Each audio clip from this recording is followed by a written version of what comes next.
Assalamu alaikum. On behalf of the Islamic Research Foundation, we welcome you all to today's program. We start the program with the Qiraat by Brother Ashraf Muhammadi.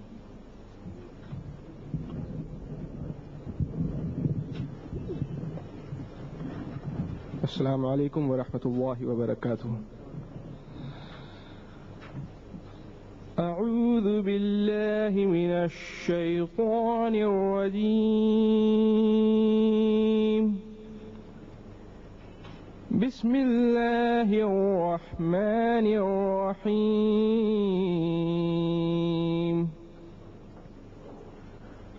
الذين يأكلون الربا لا يقومون إلا كما يقوم الذي يتخبطه الشيطان من المس، ذلك بأنهم قالوا إنما البيع مثل الربا وأحل الله البيع وحرم الربا، فمن جاءه موعظة من ربه فانتهى فله ما سلف وأمره إلا الله، ومن عاد فأولئك أصحاب النار هم فيها خالدون. يمحق الله الربا ويربي الصدقات والله لا يحب كل كفار أثيم. إن الذين آمنوا وعملوا الصالحات وأقاموا الصلاة وآتوا الزكاة لهم أجرهم عند ربهم ولا خوف عليهم ولا هم يحزنون. يا أيها الذين آمنوا اتقوا الله وذروا ما بقي من الربا إن كنتم مؤمنين، فإن لم تفعلوا فأذنوا بحرب من الله ورسوله، فإن لم تفعلوا فأذنوا بحرب من الله ورسوله، وإن تبتم فلكم رؤوس أموالكم لا تظلمون ولا تظلمون.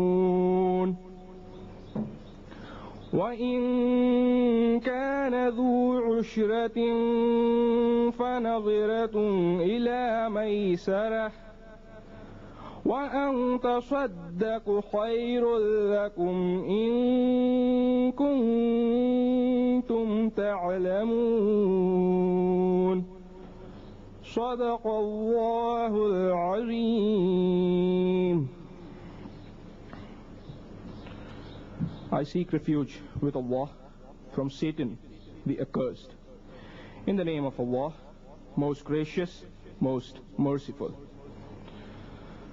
Those who devour usury will not stand except as stands one whom the evil has driven to madness by his touch. That is because they say, trade is like usury. But Allah has permitted trade and forbidden usury. Those who, after receiving direction from their Lord, desist shall be pardoned for the past. Their case is for God to judge. But those who repeat the offense are companions of the fire. They will abide therein forever. God will deprive usury of all blessing, but will give increase for deeds of charity. For he loves not creatures ungrateful and wicked.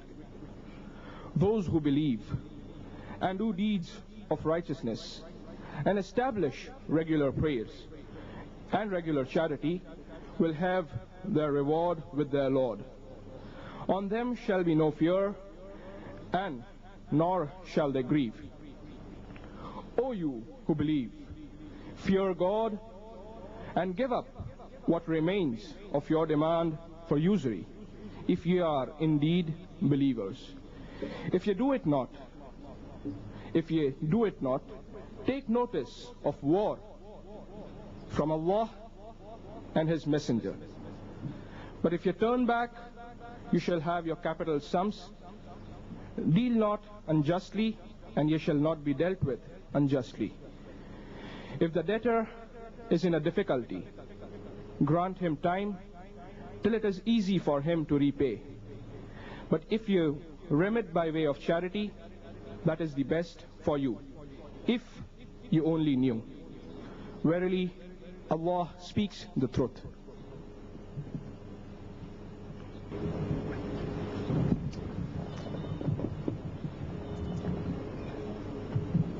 Assalamu alaikum.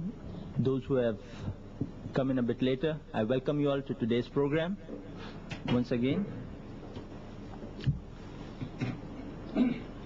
Economy has played a very important role for people, especially in terms of social justice as well as social welfare and its connection to problems and solutions to mankind all over the world.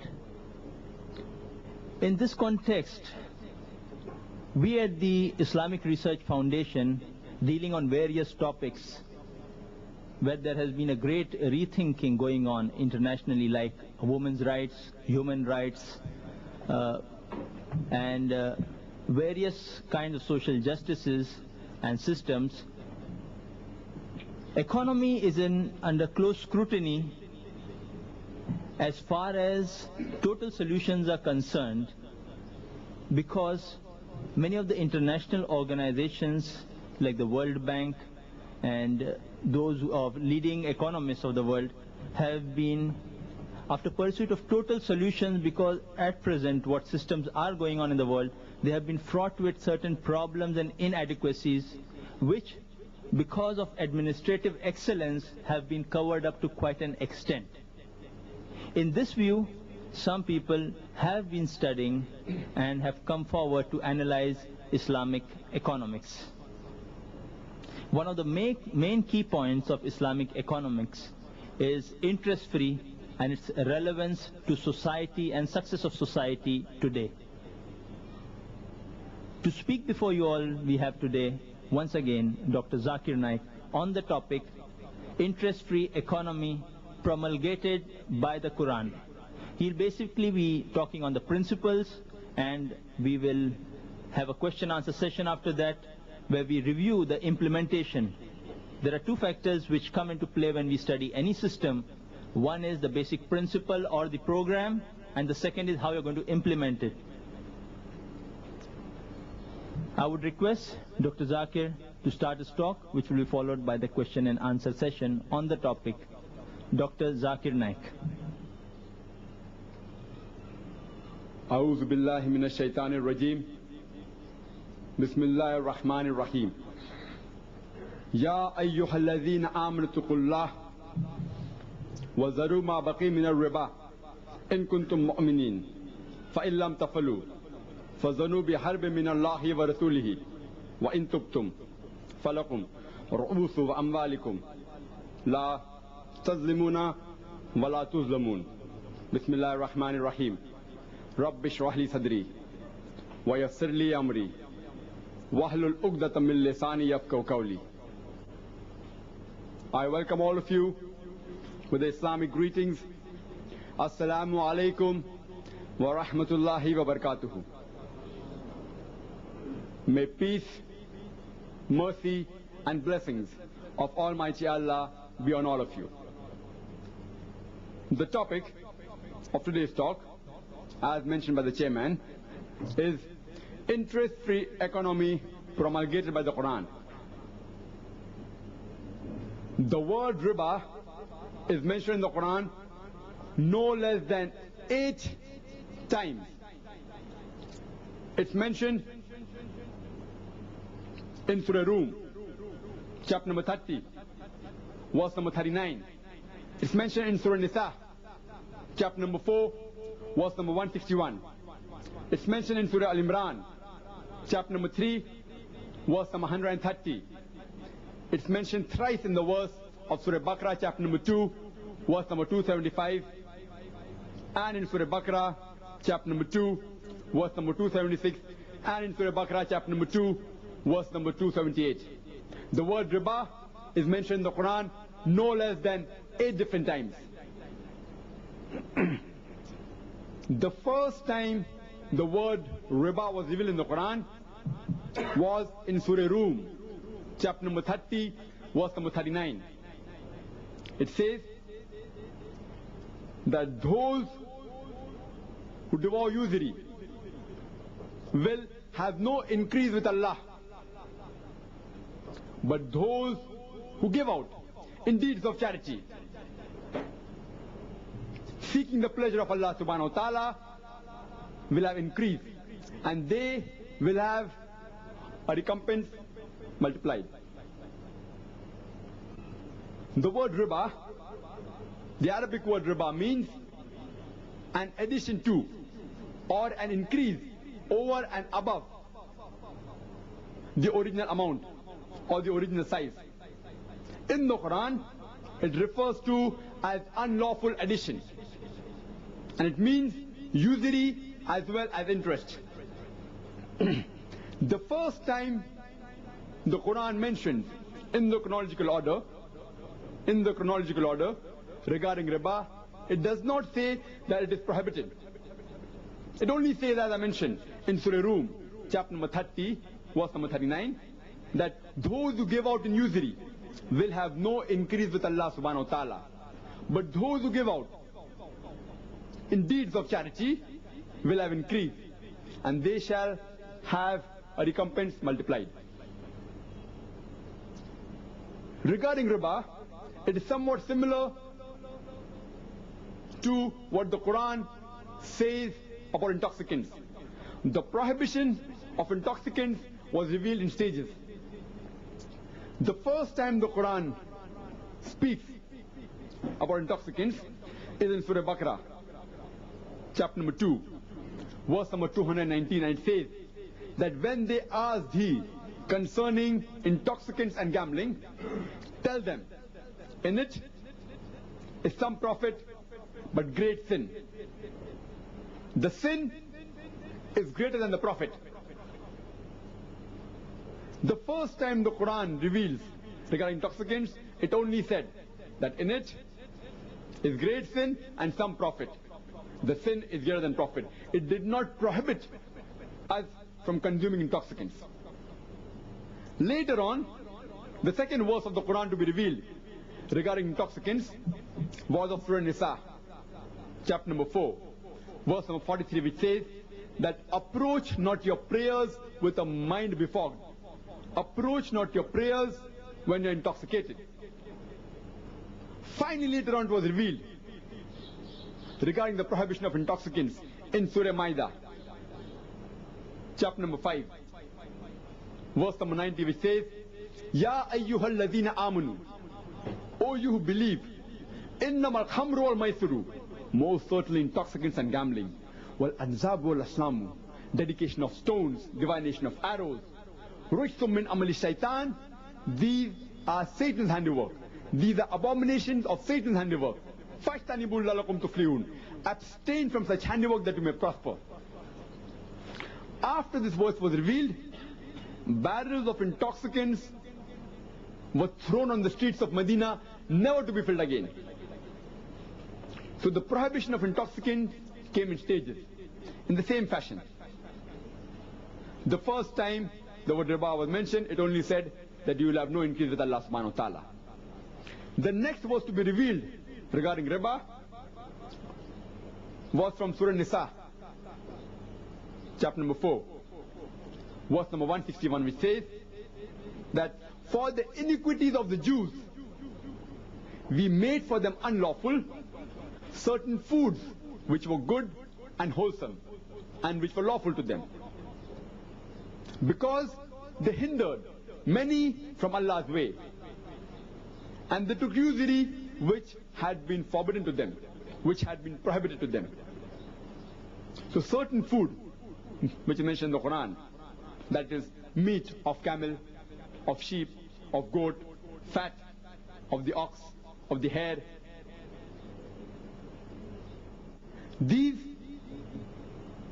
particular things, the meat of the camel, the meat of the rabbit, and the meat of the hare, and the fat of the ox, the sheep, and the goat, though it was good and wholesome, had been prohibited to the Jews, because they hindered many from Allah's way, and they took riba, they took usury, they took interest, though it was prohibited to them. Later on, the Quran says in Surah Al-Imran, chapter number 3, verse number 130, which says, Ya ayyuhal ladhina amanu, O you who believe, la taqulu riba, devour not usury, ad'afam, muda'afatan, doubled and multiplied. O you who believe, devour not usury, doubled and multiplied, but fear Allah that you may really prosper. Here the Quran says that devour not usury, doubled and multiplied, but fear Allah that you may really prosper. But some of the Muslims may argue that the riba mentioned in the Quran only refers to usury, somewhat similar to what the money lenders, when they gave loan to people and they took an exorbitant amount. Quran prohibits usury, but Quran does not prohibit interest, which the modern day banks take. Let's analyze what's the meaning of usury and what's the meaning of interest. According to the Oxford Dictionary, the word interest means amount paid for the use of amount lent, money paid for the use of money lent. And usury, according to the Oxford Dictionary, means the act or practice of lending money at interest, especially at a very high rate. So in short, usury means exorbitant interest. But as I mentioned earlier, riba means an addition to or an increase above the original amount of size. It is unlawful addition, and here it refers to both usury as well as interest, irrespective whether the rate is small or big. Riba, whether it be interest or usury, it has been prohibited in the Quran. Some Muslims may further argue that interest is like trade. So what's the harm in involving yourself dealing with interest? The answer to this argument is given clearly in the Quran. The same verse which was recited by a Qari. The answer is given in Surah Baqarah, chapter number 2, verse number 275, which says that those who devour usury will not stand except as stands one who the evil one by his touch has driven to madness. This is because they say that trade is like usury, trade is like interest. Allah has permitted trade, but has forbidden riba, has forbidden usury, has forbidden interest. Those who after receiving the direction from thy Lord desist, they shall be pardoned for the past. Their case is with Allah subhanahu wa ta'ala to judge. But those who repeat the offense will be companions of the hellfire. Therein will they dwell forever. The Quran clearly states that Allah has permitted trade but has forbidden interest and riba. And those who involve themselves in riba, that is usury or interest, will be companions of the hellfire, and therein shall they dwell in forever. The verse continues. The next verse of Surah Baqarah, chapter number 2, verse number 276 says, Allah will deprive riba, Allah will deprive usury of all its blessings, and will give multiple increase for deeds of charity. Some Muslims may further argue that the riba mentioned in the Quran refers to riba istilaq. That is when a person gives a loan to another person to purchase his basic necessities, to fulfill the basic demands of life. If a person gives loan and then charges interest on such loan, this sort of riba, which is called as riba istilaq, has been prohibited. The other sort of riba, the other interest which the modern banks take, interest giving on loans for doing business, this the Quran does not prohibit. Let's analyze what the Quran has to say. I start my talk by reciting a few verses of the Quran. I recited the verse from Surah Baqarah, chapter number 2, verse number 278, which says, Ya ayyuhalladhina amanu tuqullah, that O you who believe, fear Allah. Wazaru ma baqi min ar-riba, and give up your demands, and give up your demands of riba, that is usury or interest. In kuntum mu'minin, if ye are indeed believers. Immediately after this verse was revealed, our beloved Prophet Muhammad, may peace be upon him, he said that I am the first person to let go, to nullify the interest which is due to my relative Hazrat Abbas bin Abdul Muttalib, may Allah be pleased with him. Previously, in the pre-Islamic Arabia, there were two types of business that was done. One was the Mudariba system, that is, a person gave loan to a Mudarib, to a businessman, to a person who's doing trade, and whatever profit that businessman had, it was shared between the person who gave loan and the businessman. And the second type was money was given to a businessman and a fixed interest was charged on that money. When the Muslims say that the riba which is prohibited in the Quran refers to riba istilaq, that is interest on loan givings to basic necessities, like for purchasing food, for purchasing clothes, the basic requirements, such type of riba has been prohibited. The moment the verse of Surah Baqarah chapter number 2, verse number 278 was revealed, which said that give up your demands of usury, give up your demands of riba, give up your demands of interest. Our beloved Prophet Muhammad, may peace be upon him, he was the first to nullify, he was first to let go the interest that was due to his relative Hazrat Abbas bin Abdul Muttalib, may Allah be pleased with him.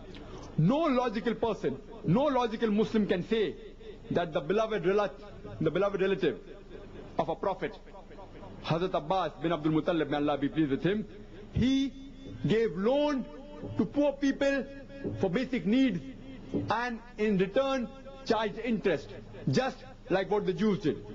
But natural, Hazrat Abbas bin Abdul Muttalib, may Allah be pleased with him, he gave loan to businessmen to do business, and on that he charged a fixed interest. After this verse was revealed, whatever interest which was due to his relative was let go. And but natural, all the Muslims of that time, whoever involved themselves in interest, let go whatever interest amount was due to them. The next verse, immediately after this verse, is of Surah Baqarah, chapter number 2, verse number 279, which says, after it says, Ya ayyuhalladhina amanu tuqullah, oh you believe, fear Allah. Wazaru ma baqi min ar-riba, and give up what remains of a demand of usury. In kuntum mu'minin, if you are indeed believers. And the next verse says, fa'in tawallaw. But if you do it not, فَذَنُوا بِحَرْبٍ مِّنَ اللَّهِ وَرَسُولِهِ, take notice of a war from Allah and His Rasul. وَإِن تُبْتُمْ, but if you turn back. وَإِن تُبْتُمْ, but if you turn back, you can have your capital sums. The Quran clearly states that if you do not turn back from riba, take notice of a war from Allah and His Rasul. Imagine, the Quran also mentions that intoxicants are prohibited. Gambling is prohibited. But nowhere does the Quran say that though consuming intoxicants is a major sin, it does not say that if you consume intoxicants, Allah and His Rasul will wage a war against you. Neither do you indulge. If you indulge in gambling, will Allah and His Rasul wage a war against you. But here specifically the Quran says, if you involve yourself in interest, Allah and His Rasul will wage a war against you. I want to know that which Muslim today in the world today, can challenge Allah and His Rasul for a war. I want to know which Muslim, which human being today in this world can challenge Allah and His Rasul for a war. If you involve yourself in interest, in usury, you are challenging Allah and His Rasul for a war. And the next verse of Surah Baqarah, chapter number 2, verse number 280 continues, that if the debtor is in difficulty, give him time to repay until it is easy for him to repay. But if you give it in deeds of charity, that is best for you. Regarding riba, the prohibition has also been mentioned in several hadiths. It is clearly mentioned in Sahih Bukhari, volume number 6, chapter number 48, 49, 50 and 51. That is hadith number 64, 65, 66 and 67. The first three hadiths, that's hadith number 64, 65 and 66 of volume 6 of Sahih Bukhari, says that Hazrat Aisha, may Allah be pleased with her, she narrated that after the last verses of Surah Baqarah was revealed to Allah's Messenger, may Allah be pleased with him, may peace be upon him, he went out and repeated that in the mosque and prohibited the trade of alcohol and liquor. And the last hadith, hadith number 67, says that the hadith was narrated by Ibn Abbas, may Allah be pleased with him, that the last verses of the Quran to be revealed were verses prohibiting riba. These 7 verses, that is from Surah Baqarah, chapter number 2, verse number 275 to verse number 281, were the last 7 verses of the Quran to be revealed. And immediately after the revelation, a few days later on, our beloved Prophet, may peace be upon him, he expired. That's the reason that the companions did not have much time to know the minute details of the implication of the Sharia. And it's mentioned in the commentary of Ibn Qasir that Hazrat Umar, may Allah be pleased with him, he said he had wished that the beloved Prophet had thrown more light on 3 things. One being riba, and the other two being Khilafah and Kalala. That is how a property of a deceased person who has no relatives, how it should be divided, which is mentioned in Surah Nisa chapter 4 verse number 12. But from the hadiths you can come to know clearly, besides the mention in the Quran, it's also mentioned in the Sahih hadiths. If you read the index, that is the glossary of Sahih Bukhari in volume 1, under the topic of riba, it is said riba is of two types.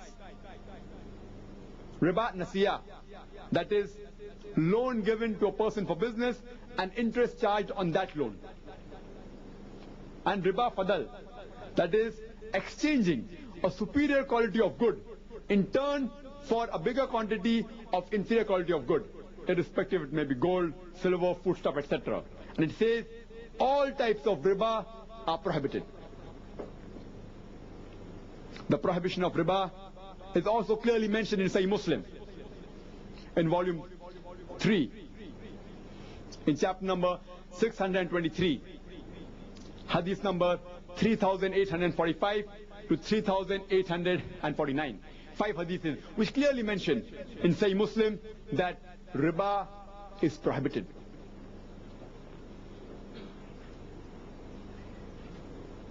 Let us analyze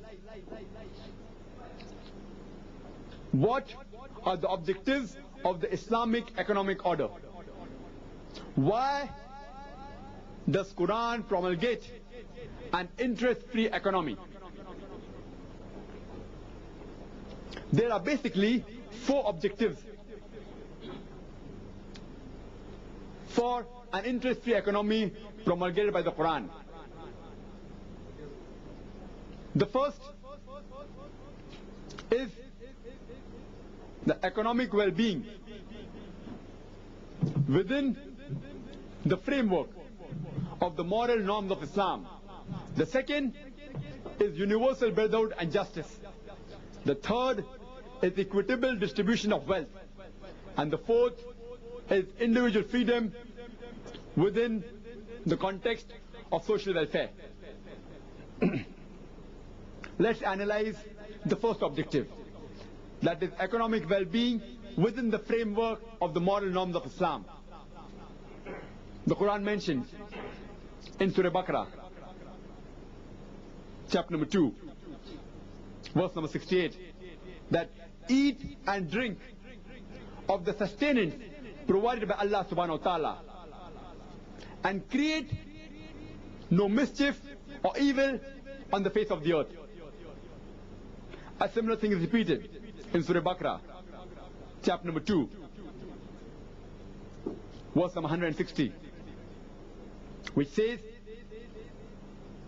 that eat of the produces of the earth and follow not the footsteps of the evil one, for he is to you an avowed enemy. It further mentions Surah Jummah, chapter number 62, verse number 10, that after the prayer is finished, disperse ye in the land to seek the bounties of Allah subhanahu wa ta'ala. From these verses you can realize that the Quran encourages the people to enjoy the bounties of Allah subhanahu wa ta'ala, to enjoy the good things which Allah has provided for you. It is mentioned in the hadith narrated on the authority of Al-Bayhaqi that the person who seeks the world lawfully to cater to the need of his family, to avoid begging and to be kind to his neighbor, will meet Allah with a shining face like the full moon. Begging has been discouraged in Islam.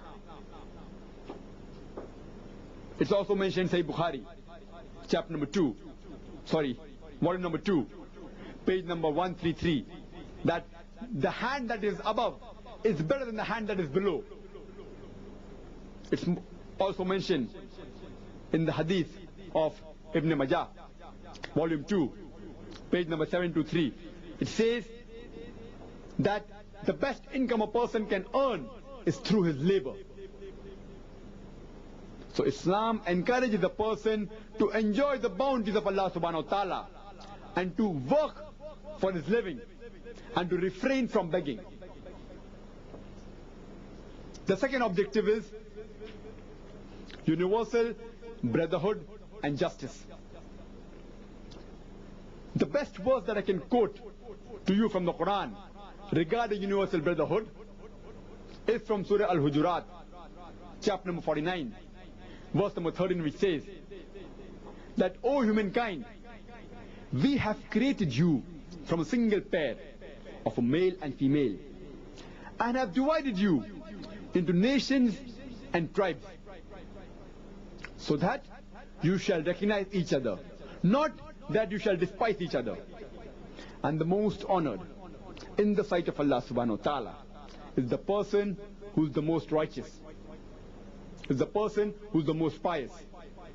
From this verse you come to know the criteria for judgment in the sight of Allah subhanahu wa ta'ala. It is not sex, it is not wealth, it is not caste, it is not color, but it is taqwa, it is God consciousness, it is piety.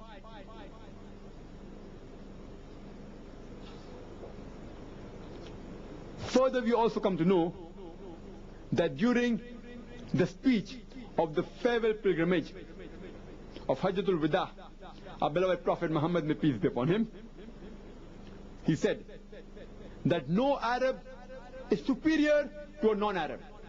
Neither a white is superior to a black, except in righteousness, except in piety, except in God consciousness.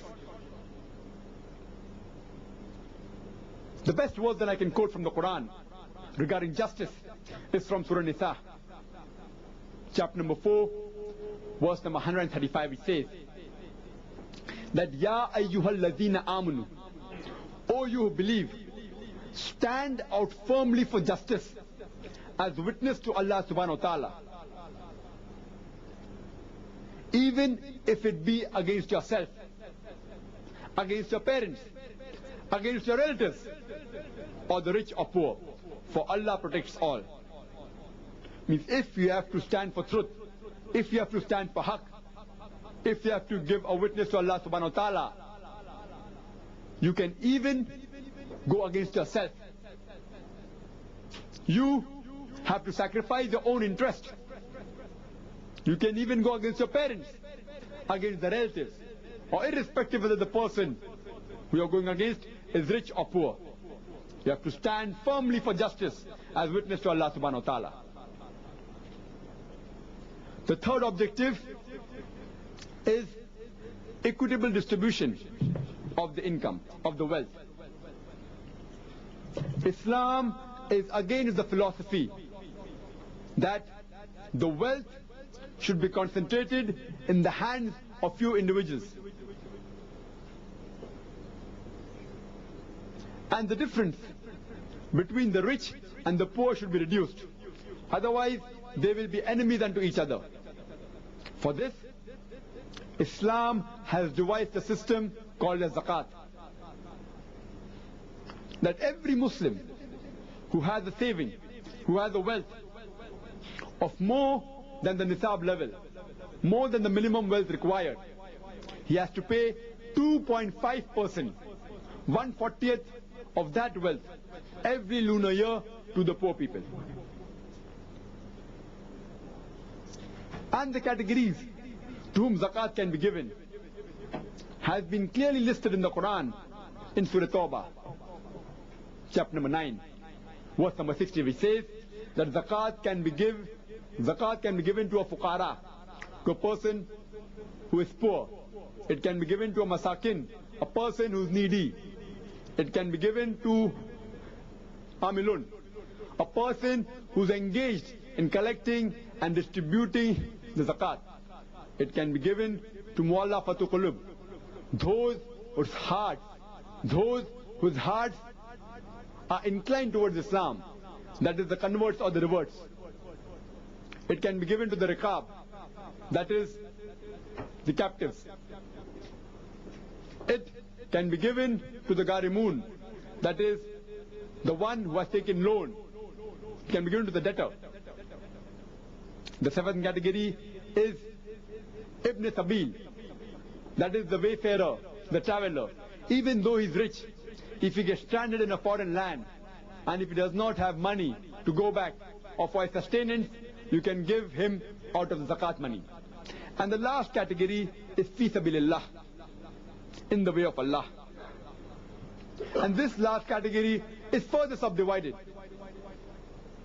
In this category of fi sabilillah, it can be given to a person who is giving religious education, person who is acquiring religious education, the person who is involved in doing jihad in the way of Allah, striving, struggling, doing holy war in the way of Allah. It can be given to a da'i.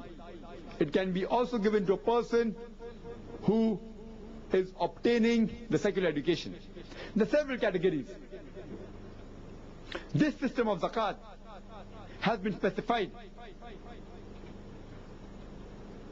The reason which is given in the Quran in Surah Al-Hashr, chapter number 59, verse number 7, to prevent the wealth from circulating amongst the wealthy and rich.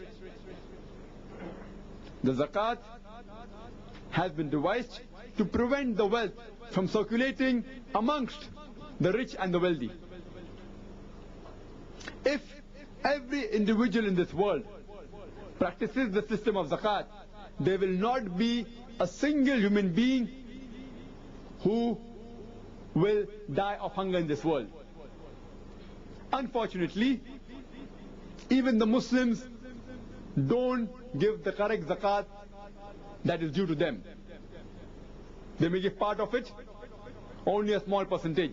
If every Muslim in this world gives zakat correctly, there will not be a single Muslim below the poverty line. Islam teaches that to find lawful employment to the person who is unemployed and to give him a good remuneration for the work he does. The Quran also says that after a person dies, his wealth should be divided according to the guidelines laid in the Quran in Surah Nisa, chapter number 4, verse number 11, 12 and verse number 176. It should not go to one or two individuals of the society, how it is done today, that whatever wealth is remaining of a person who dies, it goes to one or two individuals. But the Quran specifies the wealth should be distributed according to the guidelines laid in the Quran. The fourth objective is individual freedom within the context of the social welfare.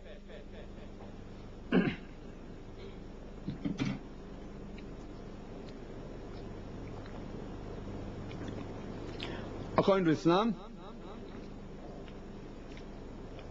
a man is born free. No one, not even the state, can abrogate his freedom, nor subject his life to strict regimentation. Every individual is free as long as he does not overstep his freedom, as long as he does not harm the society. Because in Islam, the larger welfare of the society takes precedence over the individual freedom.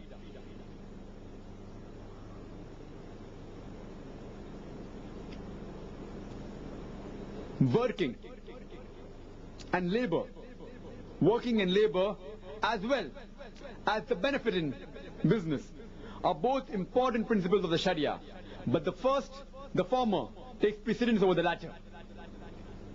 And if you're doing business or whatever it is, a big loss cannot be inflicted to relieve a small loss. Neither can a big profit be sacrificed for a small profit. So in short, Islam believes in individual freedom within the context of the social welfare. There are several evils of the interest-based economy. The reason why Quran has prohibited it. For example, if a person takes loan from the bank and say the cost price of a particular article is 100 rupees. He wants 10 rupees profit on that article. So his selling price will include the 100 rupees cost price, the 10 rupees profit, as well as the interest he's paying. Say it is rupees 10. So the selling price will be 120 rupees.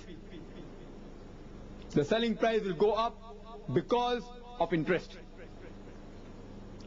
If the selling price goes up, but natural, the demand comes down. When the demand comes down, the supply goes down.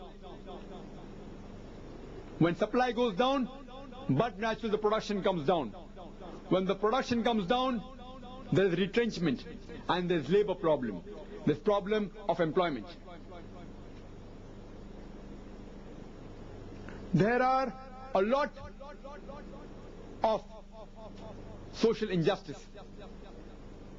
For example, if a person takes loan from the bank, irrespective whether he makes a profit or goes in loss, he has to pay that fixed amount of interest in the time stipulated. Even if some calamity befalls his family, like floods, earthquake, etc., still the person who has taken loan has to pay that amount along with interest. There is no social, there is social injustice. Irrespective whether the businessman goes in loss or profit, he has to pay that amount. There is no social consideration also. For example, if two businessmen, they come to ask for a loan from a bank, from the modern bank. One businessman wants to open an alcohol factory, and the other businessman wants to start a school. But natural, the person starting an alcohol factory will have better returns, and the loan given to him will be more secured, and he will give a higher rate of interest as compared to the other businessman who wants to start a school or an hospital. There is no social consideration. The modern bank is only interested in getting bigger returns. It's not bothered whether you open an alcohol factory or a gambling den or a school or a hospital. That's the reason that if you analyze in the 80s, most of the modern banks, they financed gambling dens. That's the reason you will find that hundreds and thousands of gambling dens had been opened in the 80s throughout the world. All the banks financed gambling dens, gambling dens, gambling dens. Though theoretically, the modern banker will tell you that even we have social consideration, and for name's sake, he may give a loan to a few social projects. But majority of his loans, if you analyze, are not based on social consideration. It's based on better interest. According to the modern banking, it encourages a person to store money. It encourages a person to keep the money idle. That you keep so much money in the bank and you get a fixed return of 10% or 12% every year. It encourages a person to store money. And lastly, the power is concentrated in the hands of few people. That is the bankers. That's the reason that a small percentage of people, that is a small community, that is the Jews, which are controlling the major modern banks of the world. Today they are controlling the full world. The power today is mainly in the hands of the Jews, because though they are negligible in percentage, they are controlling most of the modern banks. So because of the modern banking system, power is concentrated in the hands of few individuals. Same way, there are several benefits of the Islamic banking. Firstly, no interest is involved. It's based on profit and loss. So if a person wants to sell his good, it will only have the cost price and the profit. Instead of 120 rupees, his selling price will be 110 rupees. If the selling price comes down, the demand increases. If the demand increases, but natural supply increases. Supply increases, the production increases. And but natural, there is more labor for the people. And it encourages the people to work and to strive. It encourages a people to earn the living. It has social justice. That if a businessman takes a loan, if he goes in loss, the loss is shared by the bank. If he goes in profit, the profit is shared by the bank. And if he takes a loan, and if certain calamity befalls him, but natural, the Islamic bank gives him more time to repay, not like the modern bank. The more later you pay, you have to pay a bigger penalty. In the Islamic bank, they give more time. And many a time, if they find the situation very bad, they also let go of that loan. There is social consideration. You cannot give loan to any businessman who is doing any activity against the Islamic Sharia. Any activity which is causing harm to the society. For example, if a businessman wants to open an alcohol factory, and if he approaches an Islamic bank, irrespective, even if the businessman says, I will give you 100% of my profit, still the Islamic bank will not give a single pie loan to that businessman because he wants to start a project which is harmful to the society, which is against the Sharia. So in the Islamic banking, there is social consideration. And they encourages more. The Islamic bank, they encourages more of the projects which are beneficial to the society. For example, building of schools, building of hospitals, building of nurseries, etc. In short, the Islamic bank encourages the society to improve. In Islamic bank, you aren't encouraged to keep your money idle. You're encouraged to invest your money and be a partner in the business. And lastly, the power is not concentrated in the hands of a few individuals. Because here, the profit and loss is shared by the businessman, by the banker, as well as the depositor. The power is shared equally between all the people. It's not concentrated in the hands of the few people.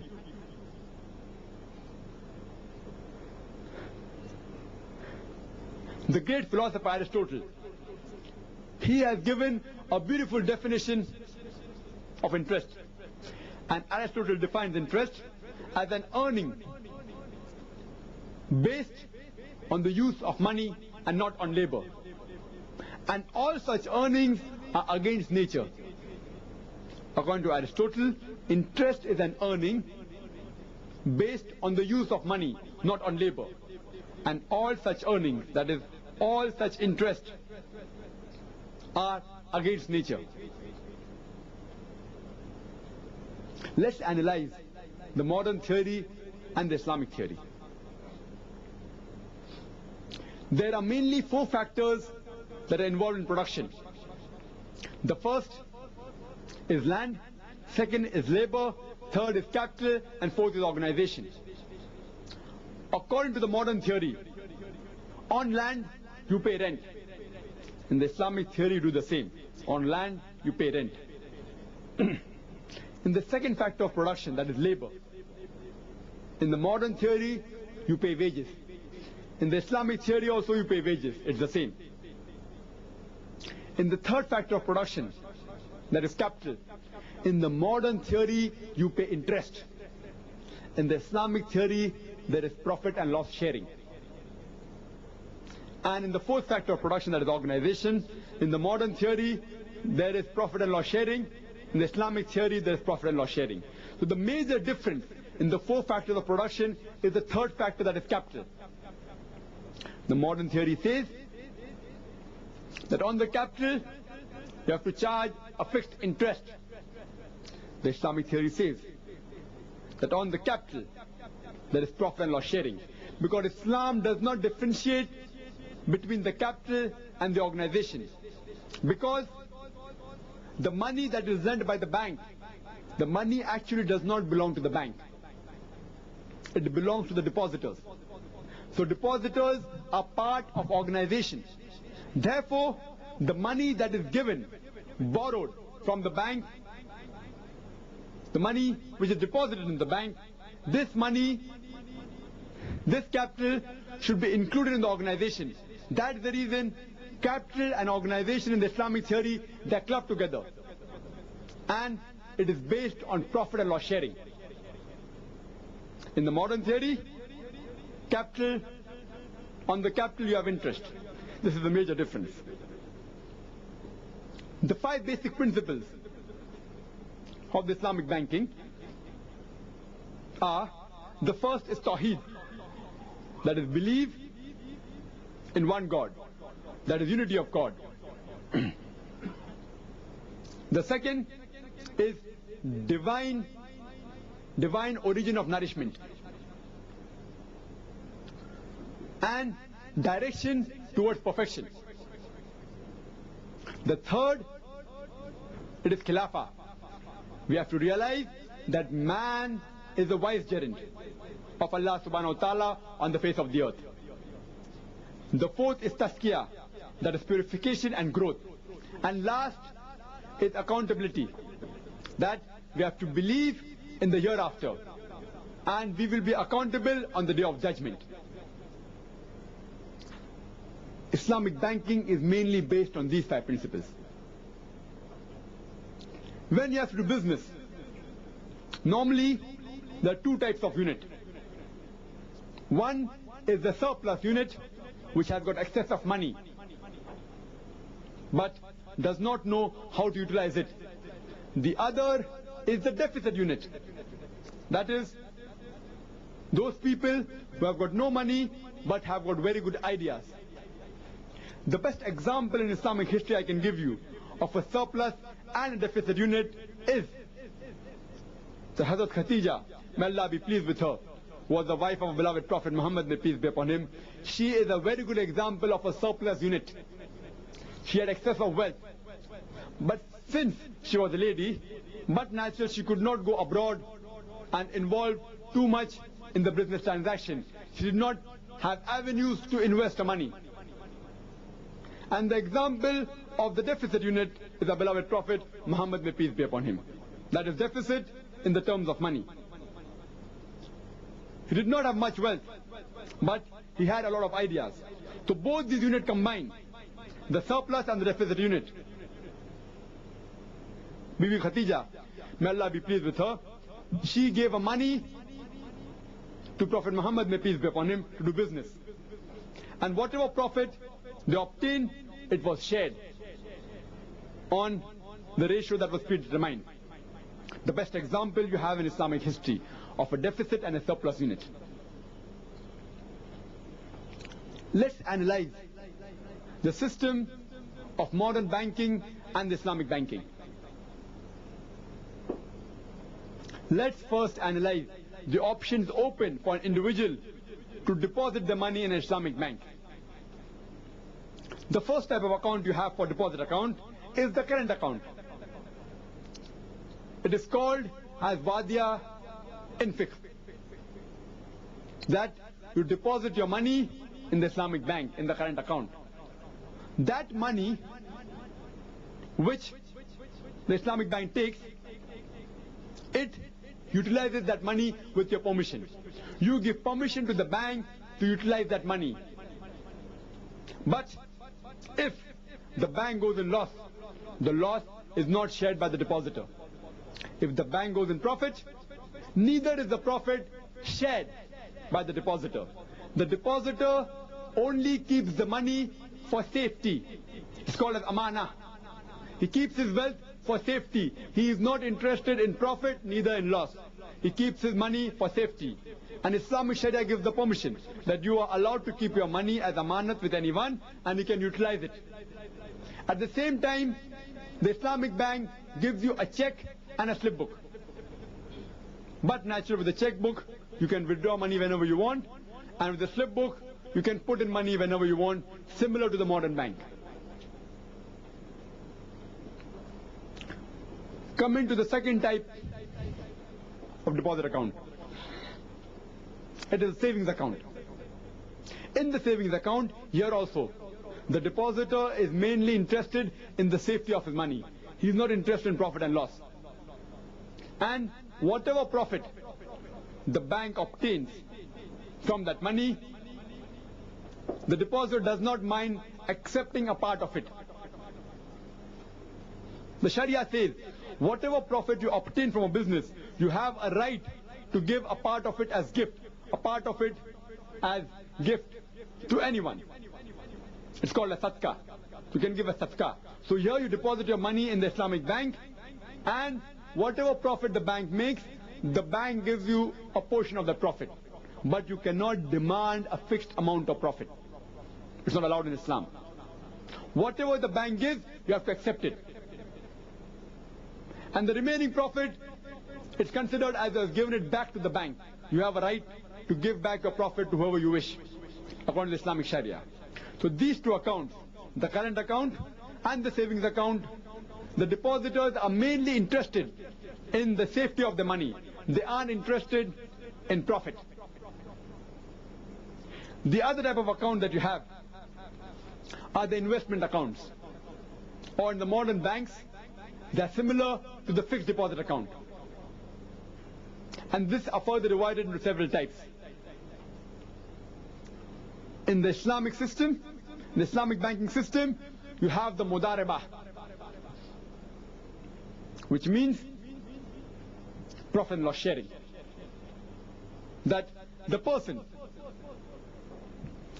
the depositor, keeps an amount for a fixed period of time. The period of time may be multiples of 3 months. It can be 3 months, it can be 6 months, it can be 9 months, it can be 12 months. This example I'm giving you of the Islamic banking is based on the Islamic banking in Malaysia. The best banking that you have today, the Islamic banking you have today in the world, is the Malaysian banking. There is no better Islamic banking anywhere in the world than the Islamic banking followed in Malaysia. In the other countries, they partly follow Islamic banking, partly they don't. But the 100% system, which I have in my knowledge, the only country which is following 100% to the minutest detail is in Malaysia. So this concept, I'm telling you, is based on the Islamic system of banking in Malaysia. In this investment account, that's called a mudaribah, you keep a fixed amount of wealth for a fixed period, maybe for 3 months, for 6 months, 9 months, 12 months, or whatever it is, multiples of 3 months. Some banks keep it for multiples of 4 months. This money, in turn, is used by the bank to do business with the businessman. So in the terminology, when you deposit your money in the bank, the depositor is called as Sahib-e-Mal, and the bank is called as Sahib-e-Amal. Here the surplus unit is the depositor, the deficit unit is the Islamic bank. Now whatever profit the Islamic bank makes, it is shared on a predetermined ratio. The profit which the Islamic bank makes, or the money you have deposited for the fixed period, it's shared on the ratio which is determined. In the Islamic banking of Malaysia, the ratio is 7 parts to 3 parts. 7 parts of the profit is given to the depositor, 3 parts of the profit is kept with the bank.